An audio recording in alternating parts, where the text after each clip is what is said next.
नमस्कार, बाजार विश्लेषक में आपका स्वागत है। दोस्तों, आप में से कई लोगों के मन में ये सवाल आता होगा कि इंडेक्स फंड खरीदना चाहिए या ETF, सबसे ज़्यादा रिटर्न किस में मिलेगा। यहाँ मैं निफ्टी 50 इंडेक्स फंड और ETF की बात करूँगा। देखिए, इंडेक्स फंड और ETF दोनों इंडेक्स को ही रेप्लिकेट करते हैं और ये मैं अपने कई वीडियो में बता चुका हूँ। यानी इंडेक्स में जो शेयर जिस परसेंटेज में रहते हैं, सेम उसी परसेंटेज में इंडेक्स फंड और ETF में भी रहेंगे। अब निफ्टी 50 जो कि एक इंडेक्स है, इसके अंदर कौन सी 50 कंपनियों को एंट्री देना है या कौन सी कंपनी को निफ्टी 50 से बाहर करना है, ये एक्सचेंज का काम है। कंपनी के परफॉर्मेंस के आधार पर निफ्टी 50 में उनको जगह दी जाती है। तो आप ये समझ गए हैं कि इंडेक्स फंड और ETF दोनों का पैसा कहाँ और किस कंपनी के शेयर में लगाया जाता है। मैंने अपने इंडेक्स फंड वाले वीडियो में इसके बारे में डिटेल में बताया भी है। चलिए अब आगे बढ़ते हैं। इंडेक्स फंड में आप कभी भी इन्वेस्टमेंट कर सकते हैं, लेकिन यूनिट अलॉट बाज़ार बंद होने के बाद होता है। यानी बाज़ार के क्लोजिंग प्राइस के आधार पर ही NAV का प्राइस तय होता है। जबकि ETF में लाइव मार्केट में आप खरीदारी या बिकवाली कर सकते हैं। अब लाइव मार्केट में खरीदारी करने से आपको क्या फ़ायदा होगा, उसको समझ लीजिए।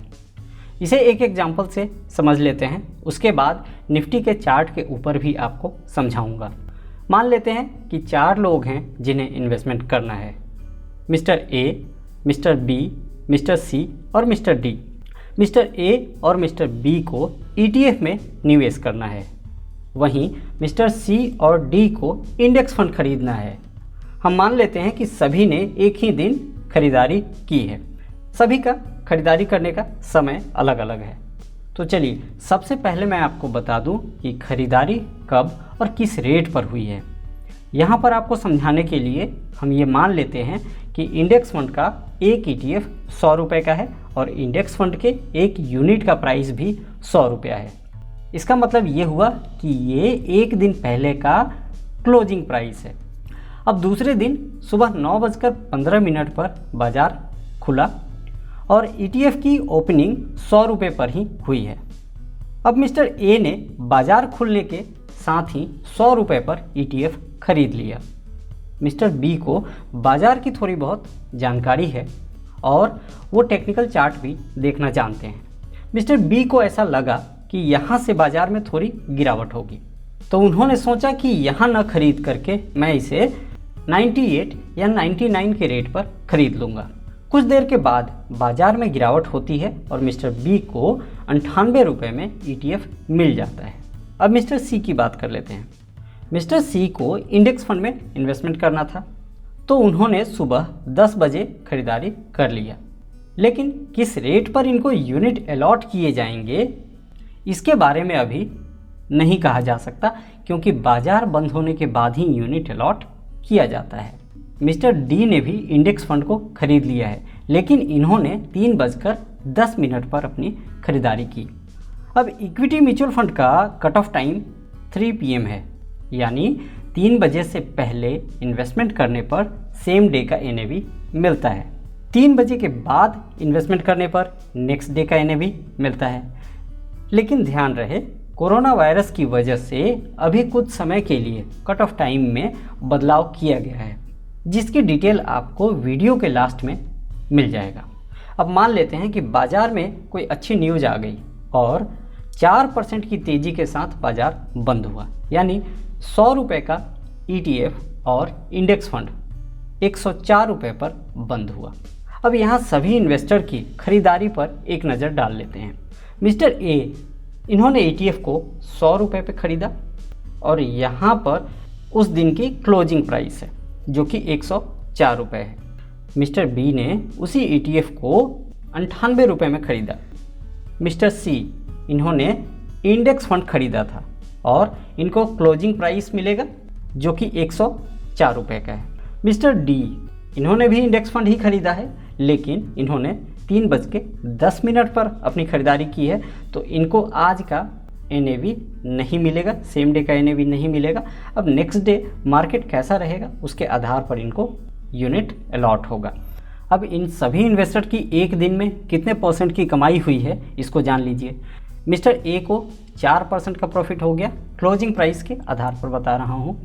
मिस्टर बी को 6.10% और मिस्टर सी को 0%। तो यहाँ आपने देख लिया कि ETF खरीदने वाले को ज़्यादा मुनाफा हुआ है। देखिए, मार्केट जो रिटर्न देगा वो आपके कंट्रोल में नहीं है, लेकिन माल सस्ता या महंगा खरीदना ये आपके हाथ में है। एक बार फिर से समझिए, मार्केट यानी इंडेक्स का रिटर्न आपके कंट्रोल में नहीं है, लेकिन सस्ते रेट पर ETF या यूनिट खरीदना आपके हाथ में है। बस ये 2 लाइन समझ लीजिए और अपने जीवन में उतार लीजिए। आप हमेशा दूसरों से ज़्यादा रिटर्न कमाएंगे। देखिए, आप सिर्फ सस्ते में ख़रीदारी करके ही कुछ परसेंट एक्स्ट्रा रिटर्न कमा सकते हैं, और ये काम आप ETF से बखूबी कर सकते हैं, क्योंकि इसमें आपको लाइव मार्केट का रेट मिलता है। और यही वजह है कि यदि आप चाहें तो ज़्यादा रिटर्न कमा सकते हैं इंडेक्स फंड के मुकाबले, क्योंकि इंडेक्स फंड में तो मार्केट के क्लोजिंग प्राइस के आधार पर यूनिट अलॉट किया जाता है। मार्केट ज़्यादा वॉलेटाइल होगा तो इंडेक्स फंड में सस्ता खरीदारी का मौका भी बार बार मिलेगा। अब यहाँ हमने मार्केट का सिर्फ एक सिनेरियो डिस्कस किया है, जिसमें बाजार फ्लैट ओपन होने के बाद नीचे आता है और फिर तेज़ी के साथ बंद होता है। जैसा कि आप यहाँ चार्ट पर देख सकते हैं कि बाजार यहाँ ओपन हुआ, फिर बाजार में गिरावट हुई और फिर शाम को हरे निशान में बाजार की क्लोजिंग हो जाती है। अब ये भी हो सकता है कि बाजार ओपन होने के बाद सीधा ऊपर चला जाए, जैसा कि चार्ट में आप यहाँ देख सकते हैं कि यहाँ बाजार की ओपनिंग होती है और उसके बाद बाजार सीधा इस तरफ ऊपर की तरफ चला जाता है।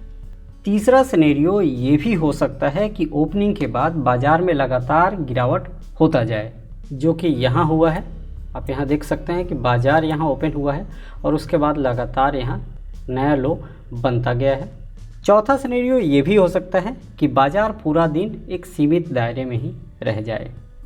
आप यहाँ देख सकते हैं कि बाजार ओपन होने के बाद पूरा दिन एक सीमित दायरे में ही रह गया है। तो इस तरह के कई सिनेरियो हो सकते हैं।